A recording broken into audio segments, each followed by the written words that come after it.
এমন রাত যা বদলে দিতে পারে আপনার পুরো জীবন। বিসমিল্লাহির রহমানির রহিম।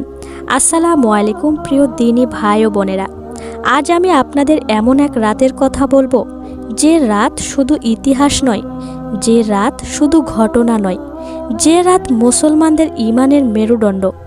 এই রাতে আকাশের দরজা খুলে গিয়েছিল, ফেরেশতারা থমকে দাঁড়িয়েছিল, আর একজন মানুষ, হ্যাঁ একজন মানুষ এই দুনিয়া ছেড়ে পৌঁছে গিয়েছিল আসমানের উপরে, সিদরাতুল মুনতাহারের উপরে। তিনি আর কেউ নন, আমাদের প্রিয় নবী হজরত মুহাম্মদ সাল্লাল্লাহু আলাইহি ওয়াসাল্লাম। এই রাতের নাম শবে মেরাজ। আজকের ভিডিওটি শেষ না করে কেউ যাবেন না, কারণ এই ভিডিও হয়তো আপনার জীবন বদলে দিতে পারে। প্রিয় দর্শক, 2026 সালে শবে মেরাজ পালিত হবে ইনশাআল্লাহ 16 জানুয়ারি শুক্রবার রাতে, অর্থাৎ রজত মাসের 27তম রজনী। তবে মনে রাখবেন, চাঁদ দেখার উপর নির্ভর করে, একদিন আগেও হতে পারে, আবার একদিন পরেও। এই রাত এমন এক রাত, যে রাতে আল্লাহ তাআলা সরাসরি ডাক দিয়েছেন তার প্রিয় বান্দাকে। চলুন জেনে নেই শবে মেরাজের ঘটনা। প্রিয় ভাই ও বোনেরা, ভাবুন তো, এক রাতে নবীজি ঘুমাচ্ছেন, হঠাৎ জিবরাইল আলাইহিস সালাম আসলেন। বুরাক নামের সেই বাহক, যার এক কদম যত দূর চোখ যায়, মক্কা থেকে বাইতুল মুকাদ্দাস, তারপর এক আসমান, দুই আসমান, তিন আসমান, আদম আলাইহিস সালাম, ঈসা আলাইহিস সালাম, মুসা আলাইহিস সালাম, এক এক করে সাক্ষাৎ, আর শেষে সিদরাতুল মুনতাহা, যেখানে কলম থেমে গেছে, ফেরেশতারাও আর এগোতে পারে না। সেখানেই আল্লাহ তাআলা দিলেন এই উম্মাহর সবচেয়ে বড় উপহার, 5 ওয়াক্ত নামাজ। শবে মেরাজের নামাজ আছে কি? এখন খুব গুরুত্বপূর্ণ কথা।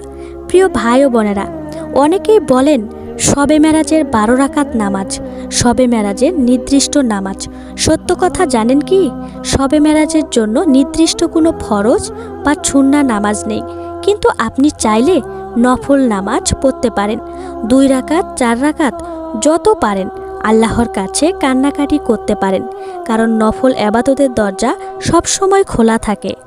শবে মেরাজের রোজা কয়টি? এখানেই মানুষ বিভ্রান্ত হয়। প্রশ্ন আসে, শবে মেরাজের রোজা কয়টা? উত্তর শুনুন মন দিয়ে। শবে মেরাজ উপলক্ষে নির্দিষ্ট কোনো ফরজ বা সুন্নত রোজা নেই, কিন্তু রজত মাস সম্মানিত মাস, নফল হিসেবে রোজা রাখা যায়। বিশেষ করে 27 রজবের দিকে কেউ রোজা রাখলে সেটা নফল হিসেবে গণ্য হবে, কিন্তু এটাকে ফরজ বা বাধ্যতামূলক মনে করা যাবে না। রোজার নিয়ত কিভাবে করবেন? নিয়ত খুব সহজ। বাংলাতে বলবেন, আমি আল্লাহর সন্তুষ্টির জন্য নফল রোজা রাখার নিয়ত করলাম। মনে রাখবেন, নিয়ত মুখে বলাই শর্ত নয়, মনে থাকলেই যথেষ্ট। শবে মেরাজের আমল: বেশি বেশি নামাজ পড়ুন, কোরআন তেলাওয়াত করুন, দরুদ শরীফ পাঠ করুন, ইস্তেগফার করুন, চোখের পানি। এই রাত কান্নার রাত। শবে মেরাজের যেই কাজগুলো থেকে বিরত থাকবেন: শবে মেরাজের মেলা, আতশবাজি, বেদাত, দোয়া, প্রমাণ ছাড়া নির্দিষ্ট নামাজ।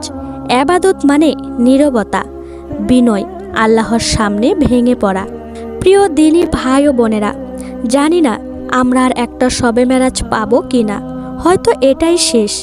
আজ যদি আল্লাহকে না ডাকি, তাহলে কবে ডাকবো? আজ যদি নামাজ ঠিক না করি, তাহলে কবে করব? আল্লাহ, এই শবে মেরাজে আমাদের গুনাহ মাফ করে দিন, আমাদের নামাজ কবুল করে নিন। সবাই কমেন্টে আমিন লিখুন। দয়া করে ভিডিওটির মধ্যে একটি লাইক দিবেন, কারণ আপনাদের একটি লাইক আমাদের দোয়ার সমান। সবাই ভালো থাকবেন, সুস্থ থাকবেন। আজকের মতো এখানেই বিদায় নিচ্ছি। আল্লাহ হাফেজ। আসসালামু আলাইকুম।